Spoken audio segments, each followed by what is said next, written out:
အားလုံးပဲမင်္ဂလာပါဒီနေ့ပြပြချင်တာကတော့ selection sort ရဲ့အကြောင်းလေးကိုပြပြချင်တာဖြစ်ပါတယ် selection sort ဆိုတာကြတော့သူကဘယ်လို sort လုပ်တဲ့ method လဲဆိုတော့ကြတော့သူကကိုယ့်ရဲ့ variable elements တွေပေါ့နော်ဒီ array ထဲမှာရှိတဲ့ elements တွေကိုတစ်ခုချင်းတစ်ခု sequentially စစ်မယ်နော်အစကနေစပြီးတော့တစ်ခုချင်းကိုစစ်မယ်စစ်တဲ့အခါမှာစစ်ပြီးသွားလို့ရှိရင်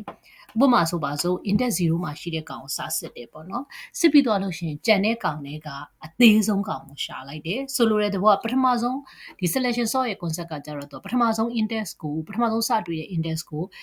minimum ပေါ့နော်စပြီး assume လုပ်လိုက်တယ်ပြီးသွားတဲ့အခါမှာမလုပ်လဲဆိုလို့ရှိရင်ကြံတဲ့ set array ထဲမှာ minimum ရှိသလားကြည့်လိုက်တယ်အဲ့ဒီ minimum တွေခုနကကို assume လုပ်ထားတဲ့ဟာနဲ့နှိုင်းယှဉ်မယ်နှိုင်းယှဉ်ပြီးသွားလို့ရှိရင် swap လုပ်မယ်ပေါ့နော်အဲ့လို swap လုပ်တဲ့ process အဲ့တော့ကြည့်ကြည့်အောင်ဘယ်လိုလုပ်လဲဆိုတာ okay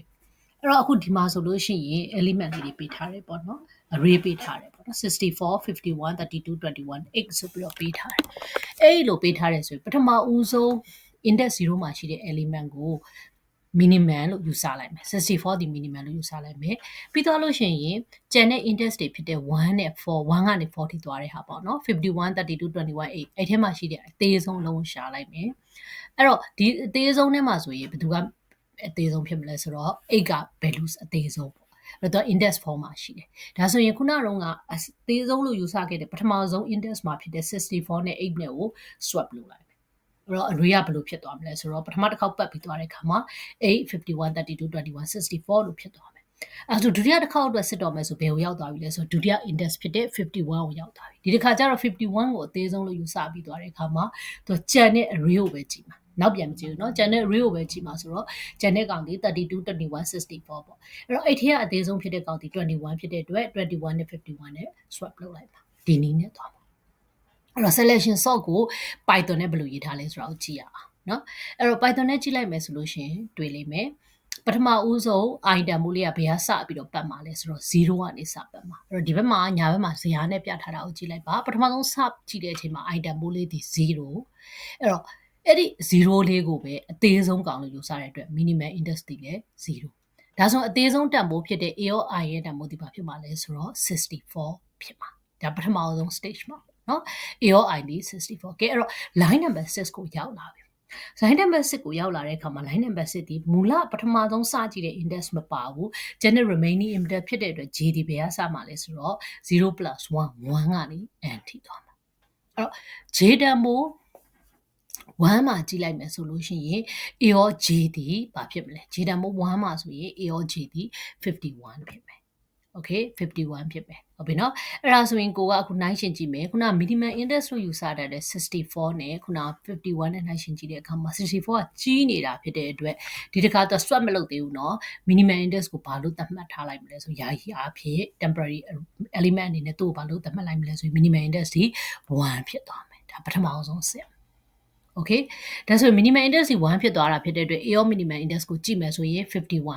ကိုလောလောဆယ် minimum လို့စဉ်းစားလိုက်တာအဲ့တော့ဒီ line number 6ကနေဘယ်ကိုသွားတာတော့ line 7 line 8 line 9 line 9ထိသွားတာပေါ့နော် line 9ကိုရောက်သွားတဲ့အချိန်မှာ minimum index က1 a of minimum index ဒီ51အဲ့တော့ခုနက j ရဲ့တန်ဖိုးလေးဒီ1 j ရဲ့တန်ဖိုးလေးဒီ1ဆိုတော့ loop ထဲမှာပဲရှိနေတဲ့ခါကျတော့ line 6ကိုပြန်သွားမယ်ဒီတစ်ခါ line 6ကိုပြန်သွားတဲ့အခါမှာ j ရဲ့တန်ဖိုးဒီပါဖြစ်သွားပြီလေ2ဖြစ်သွားပြီအဲ့တော့ j တန်ဖိုး2နေရာမှာနှိုင်းရှင်လိုက်တဲ့အခါမှာ a of 2 a of 2ဒီ31 a of 2ဒီ31အခု minimum index လို့ယူဆထားတဲ့ကောင်ဒီ51အဲ့တော့51နဲ့32နဲ့နှိုင်းယှဉ်လိုက်တဲ့အခါမှာ51ကကြီးနေတယ် line number 7အရာ a of minimum index ကြီးနေတာဖြစ်တဲ့အတွက်ဒီတခါ minimum index ကိုဘာလို့သတ်မှတ်လိုက်လဲဆိုတော့2လို့သတ်မှတ်လိုက်ပဲအဲ့တော့ line number 9ကိုရောက်သွားတဲ့အချိန်မှာ minimum index က2 a of minimum index ဒီပါဖြစ်သွားပြီလဲဆိုတော့32အဲ့တော့ j လေးဒီ n ထက်မကြည့်သေးဘူး2ပဲရှိသေးတာ哦ဒီမှာဆို n က9လုံးရှိတာအဲ့တော့2ပဲရှိသေးတာဖြစ်တဲ့အတွက်သူကဘာဖြစ်မလို့အပေါ်ကိုပြန်သွားမယ် line number 6ကိုပြန်တက်သွားမယ်ဒီတခါ j ကတန်ဖိုးပါဖြစ်သွားမလဲတစ်တိုးသွားမှာဆိုတော့3ဖြစ်သွားမယ်ဟုတ်ပြီနော် j ရော3ကတစ်တိုးသွားမှာဆိုတော့3ဖြစ်သွားမယ်အဲ့ဒီအချိန်မှာ a of minimum index ကပါလဲဆိုရင်32ပဲရှိသေးတာ a of minimum index က32 a ရဲ့ j ကကြတော့ J3 မှာကြည့်ရင် A of J ဒီ21 32နဲ့21ကိုနှိုင်းချင်လိုက်တဲ့ခါမှာ32ကကြီးနေတာဖြစ်တဲ့အတွက် minimum index ကိုဘာလို့သတ်မှတ်ပေးရမလဲဆိုရင်3လို့သတ်မှတ်ပေးမယ် ဒါဆိုရင် A of minimum index ဒီအခုပါဖြစ်သွားပြီလဲဆိုတော့21ဖြစ်သွားပြီ okay အဲ့တော့အဲ့ဒါ line number 9ကိုရောက်နေပြီအဲ့တော့ G ရဲ့တန်ဖိုးတစ်တိုးလိုက်မယ် G တန်ဖိုးတစ်တိုးလိုက်ရင်4ဖြစ်သွားပြီအပေါ်ပြန်တက်တယ် G တန်ဖိုးတစ်တိုးလိုက်တဲ့အခါမှာ line number 6ကိုရောက်သွားပြီ4ကိုကြည့်လိုက်တဲ့အခါမှာသူဒီဘာဖြစ်နေတော့မဲဆိုလို့ရှိရင်and တဲ့ငယ်နေတော့မယ်เนาะ and က5ကို and နဲ့ငယ်နေတော့မယ်ဆိုတော့line number 7ကိုဆက်လုပ်မယ် line number 7ကိုဆက်လုပ်တဲ့အခါမှာဒီချိန်မှာ A of minimum index 21 A of G ကဘာဖြစ်မလဲ8ဖြစ်မယ်အဲ့တော့21ဒီ8ထက်ကြီးနေတာဖြစ်တဲ့အတွက်ကြောင့်မလို့ဘာလုပ်မလဲဆိုလို့ရှင်သူ့ကို assign လုပ်လိုက်မယ် minimum index 4ဖြစ်သွားမယ်ဒီတစ်ခါ A of minimum index ဘာဖြစ်ရမလဲဆိုရင်8ဖြစ်သွားပြီ okay အဲ့တော့ဆက်တက်မယ်line number 6ကိုပြန်တက်တယ်ဒီတစ်ခါကျတော့ G ရဲ့တန်ဖိုးဒီဘာဖြစ်သွားပြီလဲဆိုတော့5ဖြစ်သွားပြီ5ဖြစ်သွားပြီဆိုတော့ n